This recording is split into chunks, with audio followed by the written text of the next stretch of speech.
Dear students, आज हम bringing up Kari part के क्वेश्चन आंसर्स करेंगे। Question number first, the enclosure in which Kari lived had a thatched roof that lay on thick tree stumps.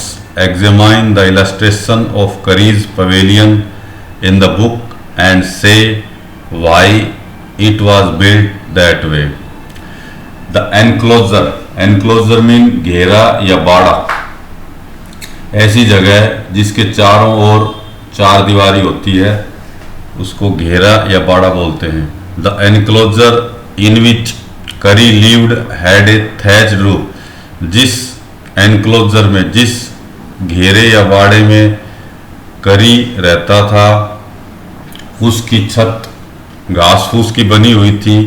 That lay on thick tree stumps, और वह छत पेड़ के मोटे मोटे लकड़ी के लठड़ों से टिकी हुई थी। Examine the illustration of Kari's pavilion in the book, पुस्तक में करी के पवेलियन का जो चित्र दिया हुआ है उसको एग्जामाइन करें, उसको ध्यान से देखें। And say why it was built that वे, और बताएं कि यह इस तरह का क्यों बना हुआ था। प्यारे विद्यार्थियों, हम जानते हैं कि करी को एक एनक्लोजर या फिर कह सकते हैं एक पवेलियन में रखा हुआ था।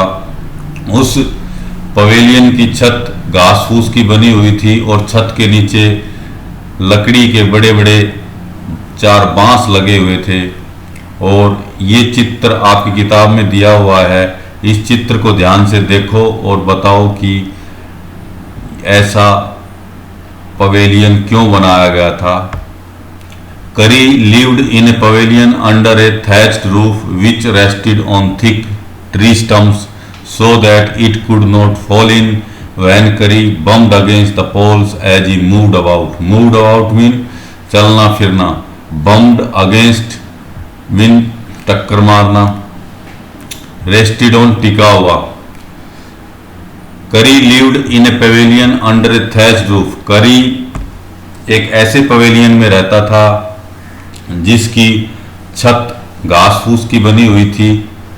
विच rested on thick tree stumps, और वो छत पेड़ के बड़े बड़े बांसों पर टिकी हुई थी। So that it could not fall in when Kari bumped against the poles as he moved about, ताकि करी इधर उधर घूमे और वह इन बांसों से टकराए तो वो छत गिरे नहीं। छत को मजबूत रखने के लिए उसके नीचे चार बड़े बड़े लकड़ी के बांस लगे हुए थे। नेक्स्ट, डिड करी enjoy his morning bath in the river, क्या करी नदी में सुबह स्नान का आनंद उठाता था। Give a reason for your answer, अपने उत्तर में कारण लिखो।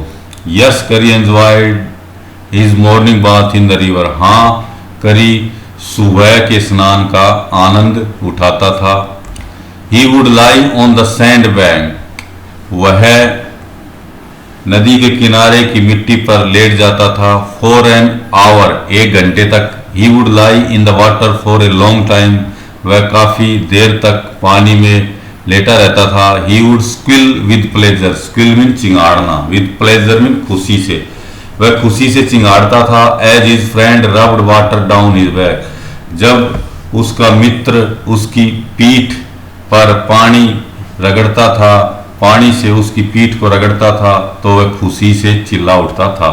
Next, finding good twigs for Kari took a long time by. Twigs mean टहनियाँ। Finding good twigs for Kari took a long time, करी के लिए अच्छी टहनियाँ ढूंढने में उसके मित्र को बहुत सा समय लगता था। वाई, क्यों। It took a long time to find good twigs for Kari, Kari के लिए अच्छी टहनियाँ ढूंढने में उसके मित्र को काफी समय लग जाता था। His friend had to climb all kinds of trees to get the most delicate and tender twigs, क्योंकि उसके मित्र को कोमल और कच्ची टहनियाँ प्राप्त करने के लिए विभिन्न प्रकार के पेड़ों पर चढ़ना पड़ता था। डेलिकेट एंड टेंडर मीन कोमल, ट्विग्स मीन टहनियां।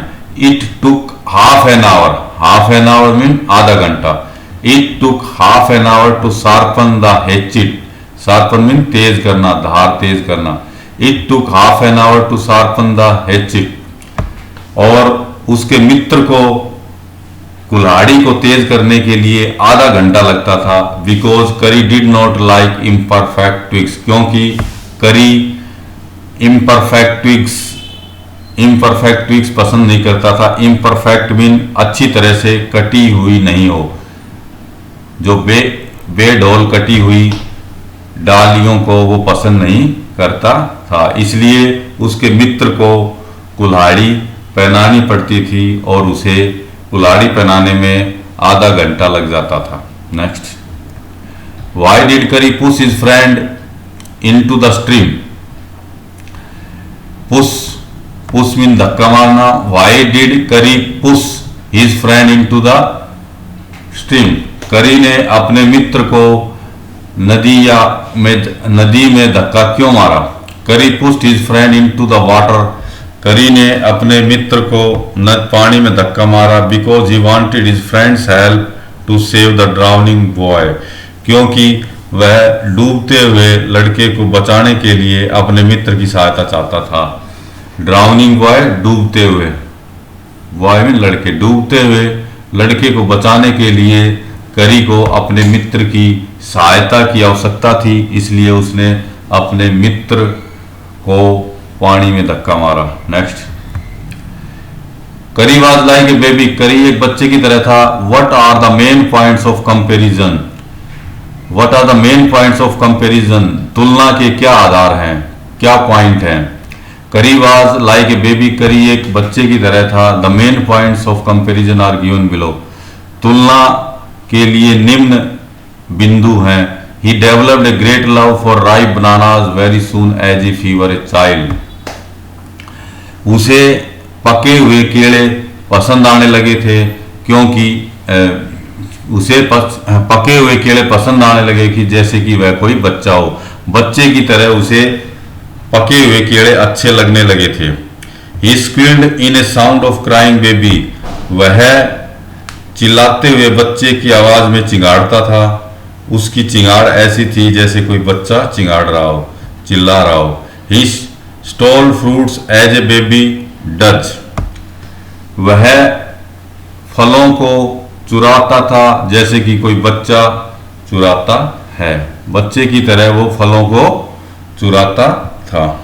Next, Kari helped himself to all the bananas in the house without anyone noticing it. How did he do it? करी ने सारे केले घर में बिना किसी के देखे हुए चोरी छुपे खा लिए। How did he do it? उसने ऐसा कैसे किया।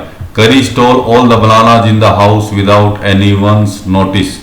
करी ने बिना किसी के देखे हुए चोरी छुपे वो सारे केले खा लिए।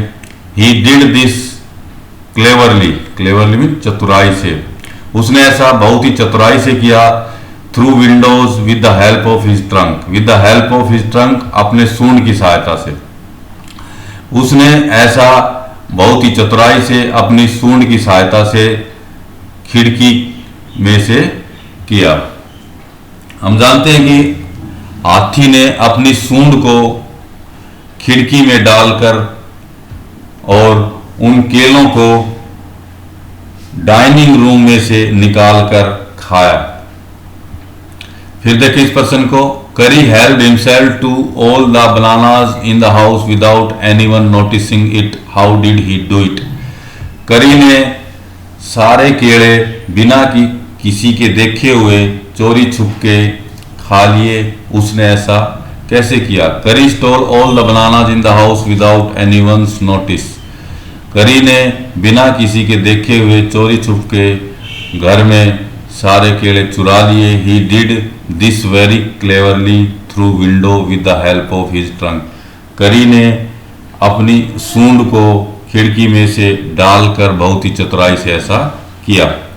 Next, Kari learn the commands to sit and to walk. Commands mean आदेश, टू सिट बैठना एंड टू वॉक चलना। करी लर्न, करी सीख गया, द कमांड्स आदेश, टू सिट बैठने का आदेश और टू वॉक चलने का आदेश। करी चलने और बैठने का आदेश सीख गया। What were the instruction for each commands, प्रत्येक आदेश के लिए क्या निर्देश थे। Kari learn the commands to sit and to walk like other elephants. Kari दूसरे हाथियों की तरह बैठने का आदेश और चलने का आदेश सीख गया। The instruction for sit down was दत्त। The instruction for sit down, बैठने का निर्देश दत्त था। And the instruction for walk was माली, और चलने का निर्देश माली था। अगर उसका मालिक दत्त कह देता था तो वह बैठ जाता था, और माली कहता था तो वह चलने लग जाता था। Next, what is the master call. Master call क्या होती है। Why is it the most important signal for an elephant to learn, और किसी हाथी के लिए इसे सीखना क्यों महत्वपूर्ण होता है। The master call is a strange hissing हाउलिंग sound. Master call एक विचित्र प्रकार की हिसिंग और हाउलिंग साउंड होती है। हिसिंग मीन सांप का फुर्राना, हाउलिंग मीन शेर का गुर्राना। मास्टर कॉल एक विशेष प्रकार की हिसिंग और हाउलिंग ध्वनि होती है। This master call has to be made in elephant's ear, और यह मास्टर कॉल हाथी के कान में करनी होती है। By this call the elephant brings a frightness to all the animals by pulling the trees down, और इस कॉल के द्वारा, इस कॉल को सुनकर हाथी पेड़ों को उखाड़ने लगता है, और इससे जंगल के सभी जानवर डर जाते हैं। Doing this job the elephant move straight forward making a way out of jungle, और ऐसा करते हुए हाथी जंगल में से रास्ता बना लेता है। It is the most important signal for an elephant to learn, और हाथी के लिए ये संकेत सीखना बहुत ही महत्वपूर्ण होता है। That's all.